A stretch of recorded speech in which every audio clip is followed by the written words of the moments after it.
پاکستان کے بلکہ دنیا کے المناک ہولناک واقعات میں سے چند ایک واقعات اس ویڈیو میں ہم آپ کو ملاحظہ فرما رہے ہیں۔ آپ یہ ویڈیو غور سے سنیے گا اور اس کے بعد اپنے رائے کا اظہار کمنٹس میں کیجیے گا کہ یہ بندے نے جو باتیں کی ہیں بالکل درست ہیں یا آپ کے مطابق یہ غلط بیانی کر رہا ہے۔ آج پنجاب کا سب سے بڑا دہشت گرد وہ ہے جس نے اس ملک کا سب سے بڑا جو حادثہ ہوا تھا نا، جب سٹنگ آرمی چیف کا طیارہ اغوا کر کے کوشش کی گئی کہ اس کو انڈیا میں لینڈ کرا دیا جائے، وہ اس ملک کا سب سے بڑا کو تھا۔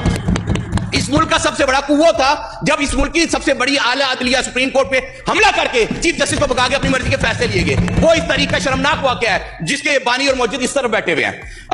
ادھر انصاف اور قانون، وہ جب آپ انصاف اور قانون چھوڑ دیں، جب آپ کی عدالتیں انصاف دینا چھوڑ دیں تو سر پھر لوگ کیا کہاں سے امید لگائیں گے؟ بتائیں نا مجھے۔ آج یہ فرحان چشتی ہے، اس کی بیوی اور بچے، چھوٹے چھوٹے بچے عدالت گئے۔ وہ ایک شاعر کا ایک مصرع ہے، شاعر نے شعر کہا تھا، اس کا مصرع ہے، پتا پتا بوٹا بوٹا حال ہمارا جانے، جانے نہ جانے گل ہی نہ جانے باغ تو سارا جانے۔ کوئی ایسا ہی گل وہاں بیٹھا تھا جس سے گل کھلایا، اور جب آپ عوام کے نمائندوں کو آپ چوری کریں گے تو پھر لوگوں کے سامنے ویپنائزیشن یا ملیٹنٹس کے علاوہ کوئی راستہ ہی نہیں چھوڑیں گے، ان کو حق رائے دہی کی طرف لائیں۔